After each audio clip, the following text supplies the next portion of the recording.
Hello everyone, मैं नीलम तिवारी आप सभी का मैग्नेट ब्रेन्स में बहुत बहुत स्वागत करती हूँ। मैग्नेट ब्रेन्स एक ऐसा चैनल है जहाँ पर आपको किंडरगार्टन से लेके 12th क्लास तक का सारा स्टडी मटेरियल बिल्कुल फ्री अवेलेबल करवाया जाता है। जैसा कि हम अपने अपठित गद्यांश में पढ़ रहे थे, अपठित अवबोधन हमने जो टॉपिक उठाया है उसमें भी हम जो आपके आने वाले अपठित गद्यांश हैं उनको हल करने का तरीका बता रहे हैं। हम ये नहीं कहेंगे कि जो हम 4-5 बता रहे हैं वही आएंगे, हम सिर्फ आपको तरीका बताएंगे, क्योंकि अपठित का मतलब ही ये है कि बिना पढ़ा हुआ गद्यांश किसी भी तरीके का वो दे सकते हैं। अब आप समझ सकते हो कि हजारों चीज़ें लिखी जाती हैं, तो हर 8-10 लाइन लिखने में कोई जो भी लेखक होते हैं या कोई भी होते हैं उन्हें कोई बड़ी बात नहीं होती कि 8-10 लाइन किसी भी टॉपिक पे लिख देना। तो गद्यांश कहीं से भी आ सकता है, वो आपका बिना पढ़ा हुआ ही होगा। उसको हल करने का तरीका अपन सीख सकते हैं, जिससे कि अपन उसको सही सही सटीक उनके अर्थ दे पाएँ और बिल्कुल पूरे नंबर मिले। क्योंकि आता भी बहुत अच्छा है कि 1-2 नंबर का नहीं आता, सीधा ये 10 नंबर का आ जाता है आपका, है ना।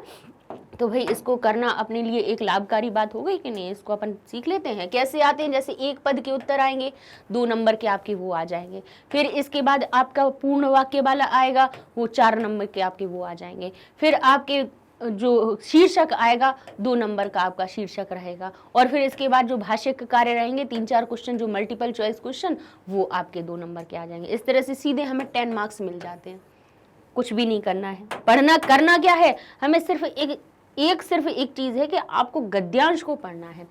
कई बच्चे क्या करते हैं, हमने ये चीज देखी है, नोटिस की है, इसलिए ये चीज बता रहे हैं कि गद्यांश को नहीं पढ़ते हैं, सीधा क्या खोल लेते हैं, इसको निकाल लेते हैं, प्रश्न उत्तर देखते हैं, फिर क्या कहते हैं सूर्य से प्रकाश कम आप नहीं आती, ऐसा देख लेते हैं और फिर बस ढूंढेंगे कि लाइन मिल जाए।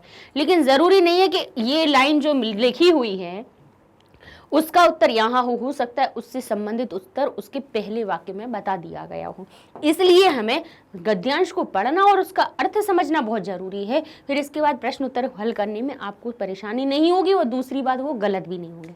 ठीक है, तो चलते हैं। पढ़ा कि सूर्य यानी सूर्य प्रातः काले, प्रातः काल बताइए क्या अर्थ निकलेगा इसमें। एक ही मात्रा लगी है, सप्तमी विभक्ति, क्या अर्थ निकलेगा मैं। सूर्य प्रातः काल में पूर्व दिशायाम, अब देखिए पूर्व दिशा, पूर्वश्याम यानी पूर्व दिशायाम या पूर्वश्याम, पूर्व की, पूर्व शब्द में भी याम लग गया, अर्थात ये कहाँ की बात हो गई, ये भी स्त्रीलिंग की सप्तमी, यानी पूर्व की, पूर्व में दिशायाम, पूर्व की दिशा में उदेती, उदय होता है।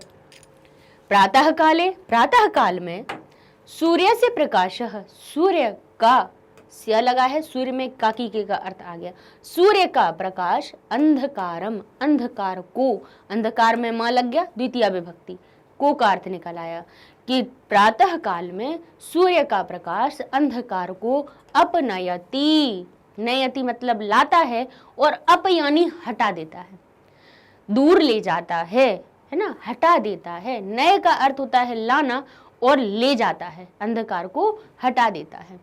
तदा प्रकृति, तब, तदा का अर्थ हुआ तब, प्रकृति यानी प्रकृति में शोभा, तब प्रकृति में जो शोभा होती है अतीव रमणीय भवती, उस समय की जो प्रकृति की शोभा होती है बहुत रमणीय होती है। रमणीय यानी बहुत रमण करने योग्य, यानी देखने योग्य और सुंदर, सुंदर होती है, हमें सुहानी लगती है, शोभा बहुत अच्छी लगती है। कहते हैं शीतलः, शीतल यानी ठंडी, मंदः धीमी धीमी, सुगंधः च पवनः भवति, और सुगंधित पवन बहती है।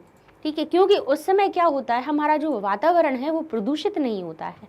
तभी तो कहते हैं कि सुबह की जो सैर होती है, सुबह का व्यायाम होता है, वो शरीर के लिए बहुत ज़्यादा लाभकारी होता है। लेकिन आजकल कई बार देखा गया है कि बच्चों की सुबह ही 12 बजे होती है हम किसी की क्या कहें, हमारी बेटी है छोटी सी है 4 साल की, उसकी भी सुबह 11 बजे होती है उसको अब क्या पता कि सूर्यकाल और सूर्योदय क्या होता है। तो भाई अभी तो छोटी है, लेकिन उसकी भी दिनचर्या सुधारनी है और अपन को वैसे ही करना है। ऐसे ही आप लोग भी करिए, तो ये चीज़ का अनुभव मिलेगा आपको, नेचर का, प्रकृति का, कि कैसा लगता है सूर्योदय होता है। तो कहते हैं शीतलः मंदः, शीतल ठंडी ठंडी, मंद मंद धीमी धीमी, शुचा सुगंधः और सुगंधित पवनः वहति, सुगंधित पवन बहती है। क्योंकि उस समय पेड़ों की, पत्तियों की, फूलों की जो सुगंध होती है वो वातावरण में होती है। तब तक ये ये गाड़ियाँ चलना शुरू नहीं होती हैं तो इनके जो धुआं निकलता है, ये सारी चीज़ें, प्रदूषण शुरू नहीं होता है। कहते हैं खगाह, जो पक्षी होते हैं, वृक्षेषु, वृक्षों पर, शु लगा दिया, अर्थ पर काटे, वृक्षों पर। अब वृक्ष पर क्यों नहीं कहा? क्योंकि अगर वृक्ष पर होता तो हम वृक्षे लिखा होता, लेकिन वृक्षेषु लगा दिया, यानी ये बहुवचन का रूप है, अर्थात ये बहुत सारे वृक्षों की बात कर रहे हैं। खगाह यानी पक्षी, एक पक्षी, खगह नहीं है, खगाह पक्षी, वृक्षेषु यानी वृक्षों पर, पेड़ों पर, मधुरम कूजंती, मधुर मधुर कूजते हैं, मधुर आवाज में बोलते हैं। उपवनेषु, उपवन में भी, पुष्पाणि, उपवन में भी क्या करें, उपवन में पुष्प, सरोवरेषु, सरोवर में, च कमलानि विकसंती, उपवन में पुष्प, च और सरोवर में कमल विकसित होने लगते हैं। उसी समय पे देखेंगे कि फूल सरोवर उपवन होता है, यानी बाग बगीचे जो होते हैं उनमें क्या फूल विकसित होने लगते हैं। और सरोवर में, सरोवरेषु, देखिए यहाँ पे भी सप्तमी विभक्ति, तो क्या हुआ, सरोवर में भी जो कमलानी, जो कमल होते हैं वो विकसंती, विकसित होने लगते हैं। विकसिता नाम यानी विकसित, विकसिता नाम, अब देख लीजिए नाम शब्द है, काकी के का अर्थ आ रहे हैं, विकसित हुए पुष्पाणि, पुष्पाणाम ऊपरी, विकसित हुए पुष्पों के ऊपरी, ऊपर, स्थित्वा, स्थित होकर, स्थित्वा भ्रमराह, जो भौरे होते हैं, मधुरम गुंजंती, मधुर मधुर आवाज में गुंजार करते हैं। आश्रमेषु, आश्रमों में, मुनयः यानी मुनिजन, स्नानम कृत्वा, स्नान करके, कृत्वा, त्वा प्रत्यय लगा हुआ है तो क्या बनेगा हमारा, स्नानम कृत्वा सूर्यम नमन्ति, सूर्य को नमस्कार करते हैं। ईश्वरम च भजन्ति, और ईश्वर को भजते हैं। ईश्वरम द्वितीय विभक्ति को का अर्थ, ईश्वर को भजते हैं। ग्रामेषु, गांव में, कृषकाः, गांव में कृषक, प्रातराशम, प्रातः होते ही, कृत्वा यानी प्रातराशम, प्रातः का, प्रातः होते ही, हल सहितान, हल के सहित, बलिवरदान नीत्वा, हल को, हल के सहित किसको, बलिवर्दा, बलिवर्द किसको कहा जाता है, बैलों को, बलिवरदान, बलिवर्दों को, देखिए बलिवरदान यानी द्वितीय विभक्ति का बहुवचन का है, कहते हैं बैलों को, नीत्वा लेकर, नी धातु में त्वा लगा दिया, लेकर, क्षेत्राणि यानी खेतों में, खेतों के प्रति, गच्छन्ति खेतों के प्रति जाने लगते हैं, यानी किसकी तरफ, खेतों की तरफ जाते हैं। जनाः लोग, उपवनेषु, उपवन में, भ्रमणम कुर्वन्ति, भ्रमण करते हैं, बाग बगीचों में भ्रमण करते हैं। छात्राः, छात्र लोग क्या करते हैं, विद्यालयम गच्छन्ति, विद्यालय जाते हैं। ते तत्र, वे वहाँ, पाठान पठन्ति, वे वहाँ पाठ पढ़ते हैं। लेखान च लिखन्ति, और लेखों को लिखते हैं। अस्माकं जीवने, हमारा जीवन, सूर्यस्य, सूर्य के, अत्यधिक महत्वम अस्ति। अब कहते हैं सूर्य का, यहाँ काकी के का अर्थ लगाना था, तो अस्माकं जीवने, हमारे जीवन में, जीवने सप्तमी विभक्ति, अस्माकं हमारे, जीवनम जीवन में, जीवनम नहीं है, जीवने हमारे जीवन में, सूर्य का अत्यधिक महत्वम अस्ति, बहुत अधिक महत्व है। अस्यैव, इसके द्वारा, प्रकाश, प्रकाशे, अस्यैव प्रकाशे, इसके प्रकाश में, सर्वः व्यवहार प्रचलित, सारे व्यवहार प्रचलित होने लगते हैं। देखिए रात होते होते सभी चीज़ें शांत होने लगती हैं, सब आराम के लिए चले जाते हैं, और जैसे सूर्योदय होता है सब अपने अपने कार्यों में उद्धृत हो जाते हैं, मतलब सारे व्यवहार होने लगते हैं, सभी काम होने लगते हैं। अस्य दिनपति, इसको दिनपति, रवि, दिनमणि, आदित्य, भास्कर, दिनेश इत्यादीनि अनेकानि अभिधानानि, अभिधानानि सन्ति, इसके अलग अलग अभिधाएं हैं, अलग अलग नामों से जाना जाता है। अस्य यानी इसको, किसको, सूर्य को, दिनपति, रवि, दिनमणि, आदित्य, भास्कर, दिनेश इत्यादीनि, इत्यादि अनेकानि, अनेक प्रकार के अभिधानानि, अनेक तरह की अभिधाओं से, अभिधाएं संति, अनेक अनेक नाम हैं। गायत्री मंत्र अस्यैव स्तुतिं करोति, और जो गायत्री जो मंत्र है वो अस्यैव इसी की स्तुति करता है। ओम भूर्भुवस्वः तत्सवितुर्वरेण्यं भर्गो देवस्य धीमहि धियो यो नः प्रचोदयात्। तो जो हमारा गायत्री मंत्र है क्या करता है, अस्यैव इसकी ही स्तुतिं करोति, स्तुति करता है।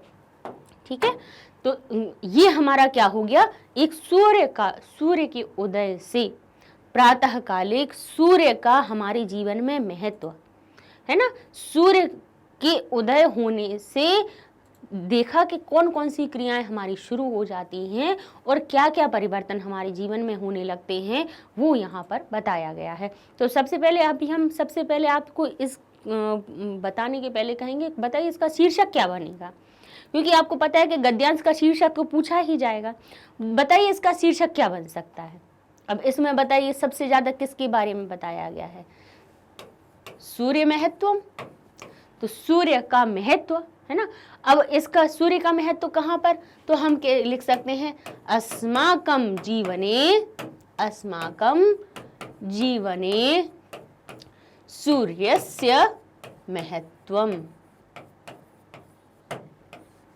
ये इसका हमारा क्या हो जाएगा, इसका आपका शीर्षक बन जाएगा कि हमारे जीवन में सूर्य का महत्व।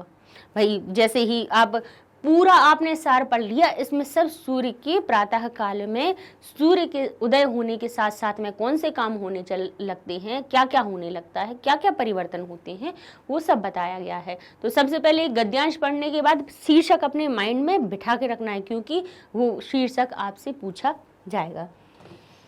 तो पहला आता है एक पदेन उत्तरत, एक पद में उत्तर दीजिए। तो क्या कह रहे हैं वो, सूर्य से प्रकाशः कम अपनयति, सूर्य का प्रकाश कम यानी किसको, अपनयति, अप का अर्थ हुआ दूर ले जाना, नयति किसको दूर ले जाता है, किसको दूर हटा देता है।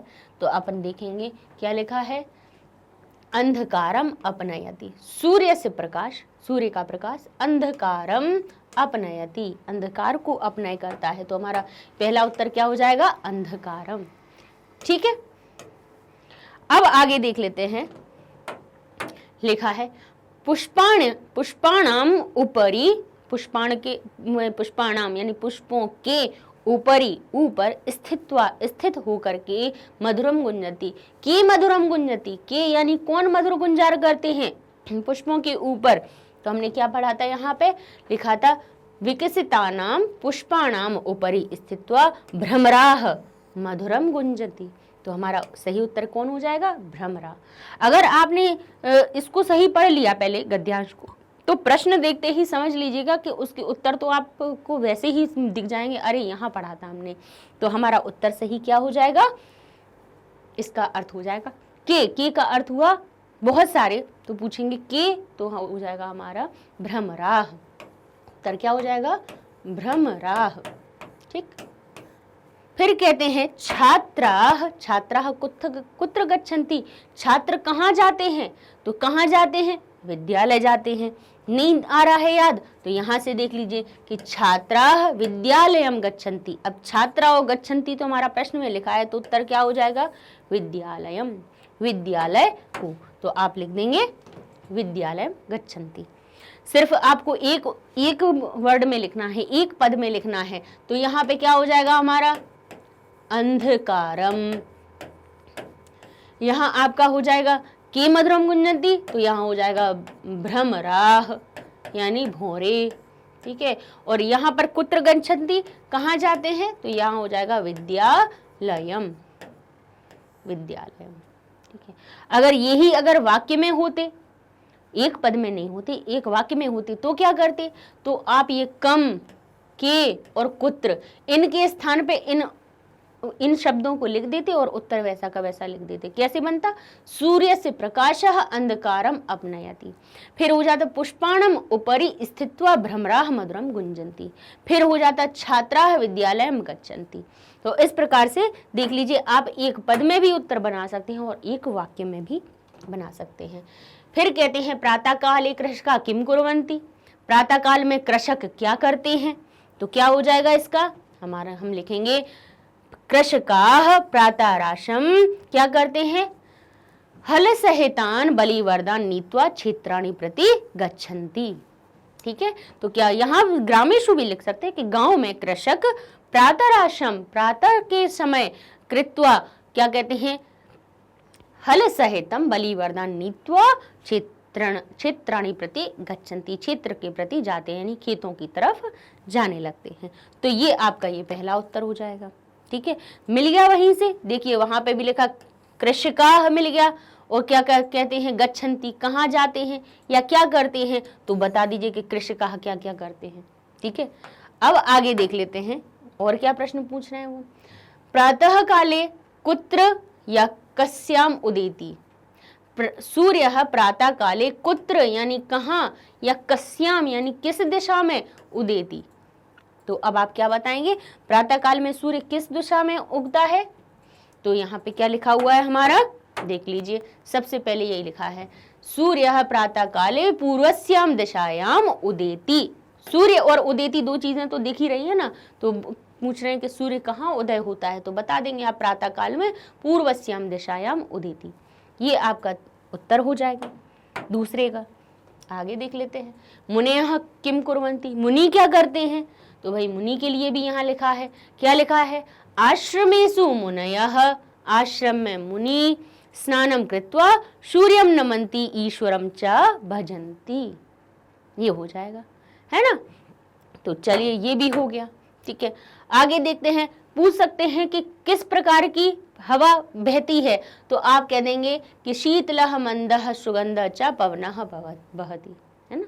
लिख सकते हैं कि प्रातः काले कहते हैं किस प्रकार की, तो कहेंगे कि कह प्रकारेण कम प्रकारेण जो पवनः बहति, कहेंगे किस प्रकार की पवन बहती है, तो आप क्या लिख देंगे, शीतलः मंदः सुगंधः च पवनानि बहति। ठीक है, तो ये हमारे क्या हो गए, एक वाक्य में भी उत्तर आ जाएंगे। इसके बाद लिखा है अस्य अनुच्छेदस्य, देखिए तीसरा नंबर का प्रश्न, एक शीर्षक का तो जरूर आता ही है कि अस्य अनुच्छेदस्य समुचित शीर्षकम लिखित, बता दीजिए।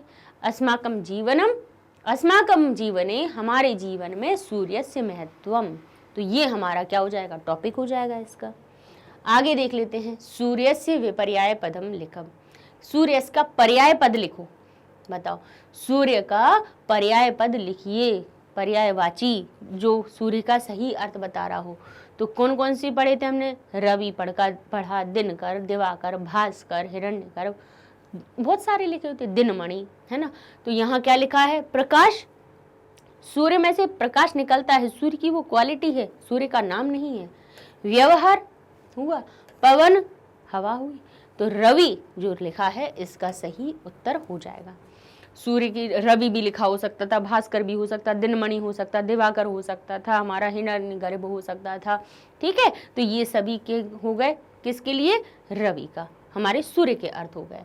रमणीय इति कस्य पदस्य विशेषण, रमणीय जो शब्द है वो किस पद का विशेषण है, तो रमणीय के लिए हमें गद्यांश देखना पड़ेगा कि रमणीय जो शब्द है किसके लिए प्रयोग हुआ, कहते हैं तदा प्रकृतेः शोभा अतीव रमणीय भवति, उस समय प्रकृति की शोभा अति रमणीय होती है। तो किसकी शोभा होती है, कहते हैं प्रकृति की। किसकी विशेषता बताई जा रही है, प्रकृति की। तो यहाँ पे अब हम देखेंगे कि उत्तर में देखेंगे कि क्या लिखा हुआ है, कह रहे हैं रमणीय इति कस्य पदस्य विशेषण, किसकी है, भ्रमण घूमने की है, सूर्य से सूर्य की है, शोभाया शोभा की है, या उपवन से या उपवन की है। तो शोभा शब्द हमारा प्रकृति की शोभा रमणीय होती है, प्राकृतिक शोभा यानी प्रकृति की शोभा। तो यहाँ पे शोभा लिखा है तो ये भी हमारा सही है, नहीं अगर प्रकृति होता तो वो भी, किसकी शोभा, बोले प्रकृति की शोभा कैसी होती है, रमणीय होती है। तो शोभा ही तो रमणीय है ना। तो शोभा शब्द उसका क्या हो गया, सही उत्तर हो गया। अब आगे देख लेते हैं, वहति इति क्रियाया पद कर्तृपदम किम, वहति जो शब्द है, बहने की जो क्रिया है उसका कर्ता कौन है, यानी बहने का काम कौन कर रहा है, तो मंद धीरे कर रहा है, पवन हवा कर रही है, शीतल ठंडा कर रही है, सुगंध कर रही है। बहने की क्रिया कौन कर रही है? तो कह रहे हैं मंद, शीतल और सुगंध तो उसके विशेषताएं हैं, विशेषण हैं, लेकिन पवन जो है वो ही बहने का काम कर रही है। प्रार्थना इत्यर्थे किम पदम प्रयुक्तम, प्रार्थना जो शब्द है, प्रार्थना इत्यर्थम किसके लिए प्रयुक्त हुआ है बताइए। प्रार्थना जो शब्द है उसका अर्थ किन शब्दों में प्रयोग हुआ है? दिनपति के लिए हुआ है। दिनपति शब्द प्रार्थना से मिल रहा है, प्रार्थना का सही अर्थ दिनपति आ रहा है, सूर्य आ रहा है, स्तुति आ रहा है या नमंती आ रहा है। तो प्रार्थना जो शब्द होती है वो स्तुति जो शब्द होता है उसके लिए प्रयोग होता है। ठीक है, नमंती तो होता है नमस्कार करना, सूर्य तो आपको हो गया कि सूर्य का, दिनपति का अर्थ भी सूर्य हो गया। लेकिन स्तुति जो होती है, स्तुति क्या होती है? किसी की प्रार्थना को ही स्तुति कहा जाता है। तो इस प्रकार से ये हमारा आपका ये 5वां गद्यांश भी पूरा हो गया। भाई हमने क्यों आपको 5 प्रकार के बता दिए? इसलिए बता दिए क्योंकि जब आपने 1 नहीं 2 नहीं, जब 4-5 तरीके के आप गद्यांश जब पढ़ लेंगे तब क्या होगा कि जब आपके सामने कोई भी सैंपल पेपर में या फिर आपके मेन एग्जाम्स के पेपर में जब आएगा तब आप उसको समझेंगे कि हमें इसको हल किस प्रकार से करना है। ठीक है, तो मिलते हैं नेक्स्ट वीडियो में अपने नए टॉपिक के साथ में। और उसके पहले हम आपको बता देते हैं अपनी मैग्नेट ब्रेन्स वेबसाइट के बारे में कि जो आप लोग YouTube पे जो सर्च करते थे और उसमें बच्चों को जो परेशानी आती थी हर एक प्लेलिस्ट को ढूंढने में, हर सब्जेक्ट को अलग अलग ढूंढने में, उसके लिए बहुत ईजी एक आपके लिए रास्ता बना दिया गया है। ईजी वे में क्या हो गया है कि आप गूगल से भी इसको सर्च कर सकते हैं और बहुत ही सिंपल वे में। कैसे कि आप गूगल टैब में आपको डालना है magnetbrains.com और जैसे ही आप उसको इंटर करेंगे आपके सामने ये पेज ओपन हो जाता है the magnet brains education platform, जिसमें कि आप उसको जैसे ही स्क्रॉल करेंगे तो वहाँ पर आपको इस तरह से एक्सप्लोर टॉप कोर्सेज ऐसा आपके सामने टैब दिखने लगेगा। आपको ऐसी लाइन दिखेगी जिसमें कि आपको क्लास 1 से 12th तक सारे क्लासेस लिखे हुए हैं। ये क्लास क्यों लिखे हुए हैं? इसलिए कि आपको इनमें से जिस क्लास के वीडियोस देखना है आप उसी पे सीधा सर्च कर सकते हैं। मान लीजिए फर्स्ट पे करना है तो आप फर्स्ट करेंगे तो यहाँ फर्स्ट के जितने भी वीडियोस हैं वो आपको सामने दिखने लगेंगे कि इस सब्जेक्ट के वीडियो हैं, इसके हैं, जितने सब्जेक्ट्स होंगे उनके आपको छोटे छोटे बॉक्सेस दिखने लगेंगे। सपोज कीजिए आपने अगर 10th क्लास को किया, आपने 10th क्लास को सिलेक्ट किया तो देखिए 10th क्लास के इकोनॉमिक्स, सिविक्स, हिस्ट्री, ज्योग्राफी ये सारे आपके कोर्सेज यहाँ पे सामने दिखने लगे। उनमें भी अगर आप संस्कृत को जैसे सिलेक्ट करते हैं, आपने संस्कृत सिलेक्ट किया तो वैसे ही आपके सामने संस्कृत का पेज ओपन हो जाएगा। और जैसे ही संस्कृत का पेज ओपन होगा वैसे ही आपको नीचे दिखेगा कि यहाँ पे बहुत चैप्टर वाइज वीडियोस, यहाँ पे चैप्टर वाइज सारे वीडियोस आपके दिए हुए हैं, जिनमें कि आप देखेंगे पहले संस्कृत व्याकरण लिखा हुआ है जिसके 82 लेक्चर्स हैं। फिर इसके बाद शेमुशी बुक जो हमारी है उसके चैप्टर 1 से लेके 12 तक जितने भी लेसन हैं आप नीचे स्क्रॉल करते जाएंगे, आपको दिखते जाएंगे। और हर एक चैप्टर के जितने वीडियोस हैं वो सामने आपको दिखते जाएंगे कि 11 लेक्चर्स है, 9 है, 4 हैं। ठीक है, ये सारे आपको लेक्चर्स यहाँ दिख जाएंगे सब। अब मान लीजिए कि आपको बुक में नहीं पढ़ना है, आपको व्याकरण ही पढ़ना है, तो आप जैसे व्याकरण पे क्लिक करते हैं वैसे ही आपके पास एक व्याकरण की पूरी लिस्ट मिल जाएगी 82 लेक्चर्स की, 82 लेक्चर्स की मिल जाएगी। और जिनमें हर एक का टॉपिक लिखा हुआ होगा कि ये वाला टॉपिक, दूसरा टॉपिक, तीसरा टॉपिक, जितने भी प्रकार हैं, संधि के प्रकार, समास के प्रकार, अव्यय के प्रकार, सब आपके लेक्चर्स यहाँ पे क्रम से मिल जाएंगे आपको। और उनमें से भी अगर आपको जो भी देखना है, जैसे मान लीजिए संधि देखना है और आपने उनमें से संधि को क्लिक किया तो वैसे ही देखिए आपके सामने वही वीडियो, उस संधि से संबंधित जो आपका वीडियो होगा वो आपका यहाँ पे चलने लगेगा। क्लास 10 संधि संस्कृत ग्रामर, ये हो जाएगा आपका। अब इसके बाद इसी से लिंक वाला आपको आगे का भी पढ़ना है कि इसके बाद कौन सा आया तो आप नेक्स्ट वीडियो कर लेंगे, तो इसी के बाद जो बना होगा तुरंत इसी से संबंधित वो नेक्स्ट वीडियो में आपका दिख जाएगा। ठीक है, अब आप चाहते हैं कि नहीं हमें फिर से बुक के पास जाना है तो आप यहाँ से इसको क्रॉस जैसे ही करेंगे वैसे ही यहाँ पे आप फिर से इस पे आ जाएंगे। अपनी यहाँ पे चैप्टर्स की लिखी हुई है कि व्याकरण नहीं, अब हमें शिशु लालनम पढ़ना है। आप इसको ओपन करेंगे तो यहाँ पे इसकी लिस्ट आ जाएगी कि भाई इसका अभ्यास करना है, इसका अनुवाद आपको देखना है या क्या देखना है, सारी चीज़ें आपकी सिस्टम से यहाँ पे लगी हुई हैं। ठीक है, इसके बाद अगर आपको कह दिया कि 10th क्लास संस्कृत नहीं देख के हमें क्या देखना है, और किसी क्लास का कुछ देखना है, हमें 9th क्लास की संस्कृत देखनी है, या फिर हम कहें कि हमें 12th क्लास का देखना है या 6th क्लास का देखना है, तो आप यहाँ पर कोर्सेज पे जाके क्लिक करेंगे तो एक साइड आपको क्लासेस लिखी होंगी और दूसरी साइड लिखे होंगे सब्जेक्ट, जिनमें से पहले आप करेंगे क्लास को सिलेक्ट और फिर उसके बाद जो सब्जेक्ट देखेंगे, जैसे आप कहेंगे क्लास 10th और यहाँ कर दिया मैथ्स, तो आपके ये जो संस्कृत का पेज है इसकी जगह पे क्या आ जाएगा, क्लास 10th का मैथ्स खुल जाएगा। इस तरह से आप किसी भी कोर्स को, आप किसी भी क्लास के सब्जेक्ट को आप अब इजीली यहाँ से देख सकते हैं। आपको बहुत सारी प्लेलिस्ट ढूंढनी नहीं पड़ेंगी ना, वहाँ पे एक एक वीडियोस को देखना पड़ता था, फिर नीचे देखते जाते देखते कि कितने सारे वीडियोस हैं और कहो जहाँ तक हमें पहुँचना है वहाँ तक हम पहुँच ही नहीं पाए, ऐसा भी हो जाता है कभी कभी, ठीक है। और जैसे अगर आपको फिर से अगर मेन पेज पे आना है तो सीधा यहाँ पे क्लिक कर दीजिए तो आप मेन पेज पर आ जाएंगे, ठीक है, जहाँ से हमने स्टार्ट किया था। तो इस तरह से ये आपका एजुकेशन एक वेबसाइट मैग्नेट ब्रेन्स ने आपके लिए सब चीज़ों को सरल बनाने के लिए कर दी है। तो कीजिए विजिट और देखिए, वहाँ पे आपको सब चीज़ बहुत आसानी से मिल जाएगी। मिलते हैं नेक्स्ट वीडियो में, तब तक के लिए धन्यवाद।